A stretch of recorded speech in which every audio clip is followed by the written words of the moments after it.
YouTube के सभी दर्शकों का इस चैनल में एक बार फिर से स्वागत है। आज मैं एक महत्वपूर्ण विषय लेकर आया हूँ जो बच्चों के लिए महत्वपूर्ण होगा, क्योंकि पिछले 1.5-2 वर्ष से स्कूल बंद रहा, जिसमें बच्चों की पढ़ाई बाधित हुई और उनका जो सर्वांगीण विकास होना था वो प्रभावित हुआ। आज आदेश हुआ है कि स्कूल को खोला जाए और बच्चों को शिक्षा के क्षेत्र में आगे बढ़ाया जाए। स्कूल खोलना महत्वपूर्ण है, लेकिन उससे महत्वपूर्ण है कि किस प्रकार से स्कूल का संचालन किया जाना चाहिए जिससे बच्चों का विकास हो सके। पहली बात यह है कि विद्यालय खोला जाए तो शिक्षक और पेरेंट्स का आपस में विचार होना चाहिए, जिससे बच्चों को कोई परेशानी नहीं हो।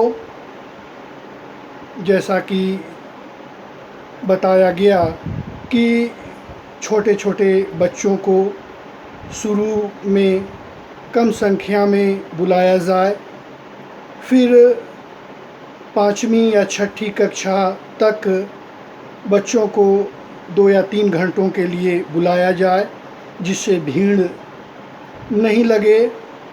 अभी महामारी की स्थिति सामान्य है, लेकिन कोई ज़रूरी नहीं है कि यह स्थिति सामान्य हो सकता है कि स्थिति में बदलाव हो। इसलिए शिक्षक और पेरेंट्स की मीटिंग होनी चाहिए कि अगर भविष्य में भी विद्यालय बंद हो तो बच्चों को किस प्रकार से शिक्षा के क्षेत्र में आगे बढ़ाया जाए।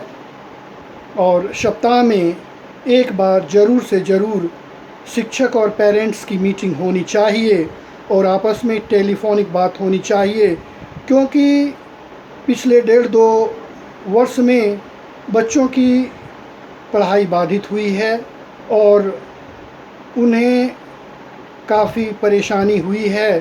कुछ बच्चे चिड़चिड़े हो गए, जिससे अभिभावक परेशान हैं। इसलिए टीचर और पेरेंट्स की मीटिंग सप्ताह में एक बार होनी चाहिए।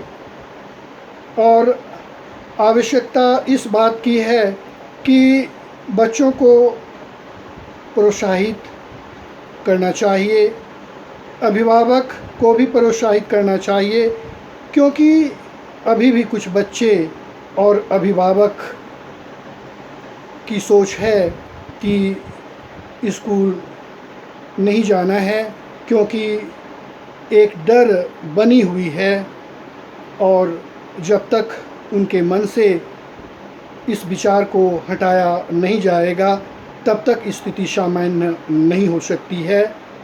आने वाला समय में निश्चित रूप से बच्चों का विकास होगा, शिक्षा का विकास होगा, लेकिन सावधानी बरतते हुए विद्यालय जाना है।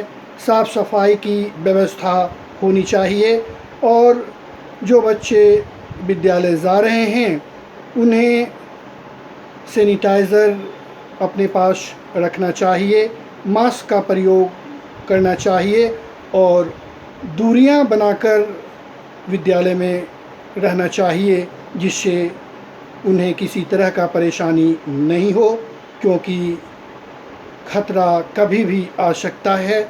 इसलिए सावधानी और सतर्कता बरतते हुए बच्चों को विद्यालय भेजने की व्यवस्था हो सके, जिससे उन्हें किसी तरह का परेशानी नहीं हो।